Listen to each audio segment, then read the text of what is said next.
Για πάμε τώρα, πάμε στην... Πάμε Σοφία Παπαθανασίου, να δούμε μια τραγωδία εκεί με νεκρούς φοιτητές από φωνικές αναθυμιάσεις από μαγκάλι. Ψισταριά Γιώργο ήταν, μαγκάλι ψισταριά, κάτι τέτοιο. Σοφία.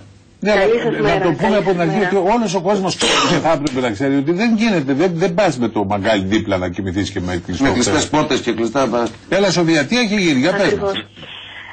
Οι 5 σπουδαστές των ΤΕΙ Λάρισσας, αφού χρησιμοποίησαν την ψισταριά για να ετοιμάσουν το γεύμα τους, τη μετέφεραν μάλλον για να εκμεταλλευτούν τη ζέστη από τα κάρβουνα στο εσωτερικό της μονοκατοικίας στην οδό Παπαζαχαρίου στη Φιλιπποπόλη της Λάρισσας.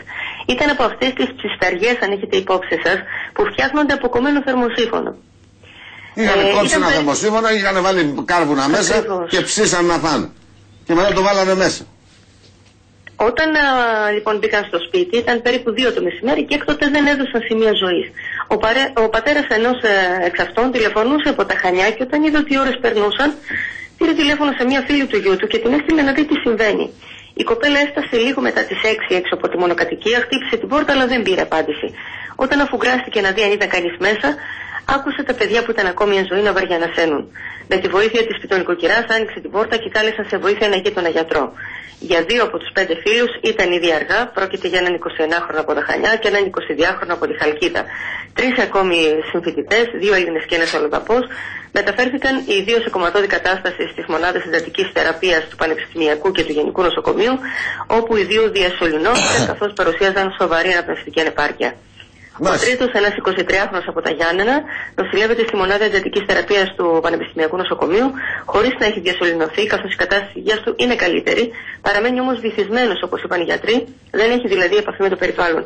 Τραγική ηρωνία, όταν ο πατέρας του τον καλούσε για να δει αν είναι καλά, απάντησε ο γιατρός του νοσοκομείου, ο οποίος τον ενημέρωσε για τα γεγονότα. Ο ιατροδικαστής Λάρισσας, κ. Χρήστος Κραβαρίτης, μετά την Κάτσε να μιλήσουμε, Σοφία, με διαθέσουμε τον κύριο Κραβαρίτη στο τηλέφωνο. Να σας πω μόνο ότι είναι συγκλονιστικό, αλλά ακριβώς 12 χρόνια πριν μια ολόκληρη οικογένεια έφυγε με τον ίδιο τρόπο στα ορεινά των Τρικάλων. Μητέρα, γιος και ηλικιωμένοι γονείς της πέθαναν από αναθυμιάσεις στο εξοχικό τους στα Στουρναρέικα Τρικάλων, όταν άφησαν μέσα στο σπίτι αναμένο μαγκάλι για να ζεσταθούν. Είχαν πάρει και αυτοί ακριβώς την ψισταριά. Κύριε Κραβαρίτη, καλημέρα σας. Καλημέρα. Τραγικό είναι, να σας ρωτήσω κάτι. Από ό,τι κατάλαβα από την περιγραφή, τα παιδιά αυτά πάθανε ότι πάθανε μέρα μεσημέρι. Ναι.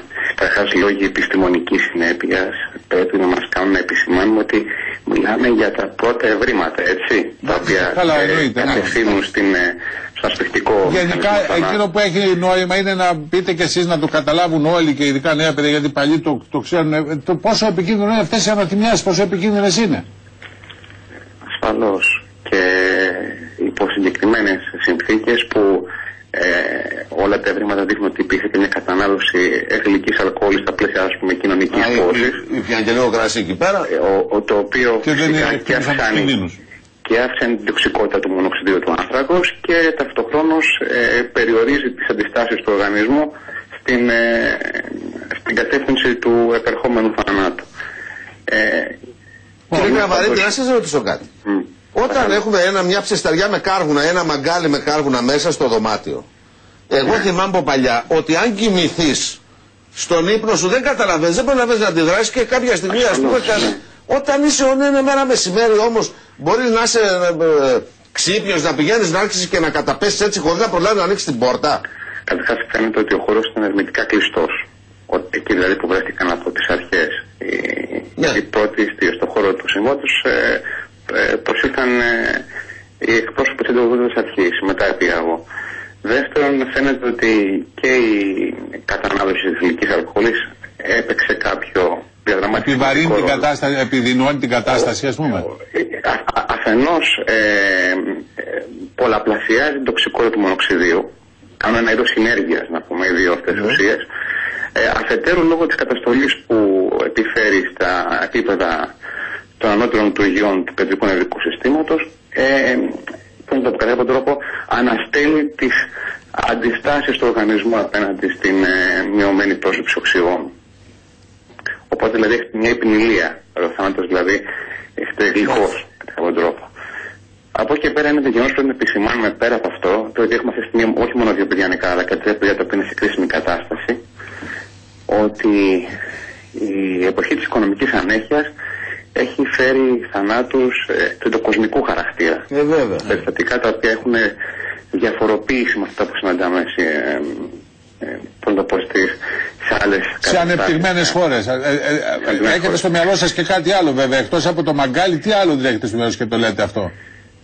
Δεν έχω να πω κάτι αυτή τη στιγμή, διότι ακόμα δεν έχει αρχίσει καν η διαδικασία ψευδοκοτομής και αυτά που λέμε τώρα, έτσι, αφορά τις ενδείξεις, τις πρώτες ενδείξεις.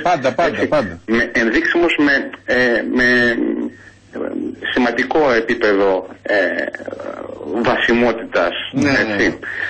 Από εκεί πέρα θα σας πω μόνο ότι, μιλώντας και με γιατρούς συναδέλφους άλλων ειδικοτήτων, έχουν πολλαπλασιαστεί λοιμώξεις του αναπνευστικού, λοιμώξεις που δεν είχαμε, ας πούμε, στην χώρα μας παλαιότερα, λοιμώξεις που έχουν να κάνουν με το μειωμένο επίπεδο προσδόκιμου ζωής. Αυτό με την κρίση πώς συνδέονται οι λοιμώξεις του αναπνευστικού? Όταν ο άνθρωπος δεν έχει να ευσταθεί, όταν ο άνθρωπος δεν μπορεί να πάρει τα φάρμακά του κατά τρόπο νορμαλία σου λέει παθαίνουν. Όταν ψάχνει και δεν βρίσκει τα φάρμακα. Και όλα αυτά τα οποία έχουν σχέση με το επίπεδο ζωής. Είναι πάντως τρομερό, είναι τρομερό. Και στο σύνολο του πληθυσμού, αλλά και ειδικά στα παιδιά, ρε παιδί μου, τώρα φοιτητές, για όνομα του Θεού, για όνομα του Θεού. Τουλάχιστον κάποιος να τους το πει αυτό το πράγμα σε όλα τα παιδιά. Δεν βάζουμε μέσα κάρβουνα μέσα στο δωμάτιο. Και τη σόμπα, όταν έχεις σόμπα, έχεις κάτι ανοιχτό, λίγο το παράθυρο, λίγο την πόρτα, λίγο αυτό κάτι. Αυτό λέει το διοξίδιο τώρα. Το μονοξίδιο. Το μονοξίδιο είναι άοσμο, δεν μπορείς να το μυρίσεις, δεν κάνει αυτό. Άοσμο, ακριβώς. Σου παίρνει μια επιλία και μετά. Αυτό είναι το μεγάλο πρόβλημα. Είναι άοσμο, δεν καταλαβαίνεις ότι είναι.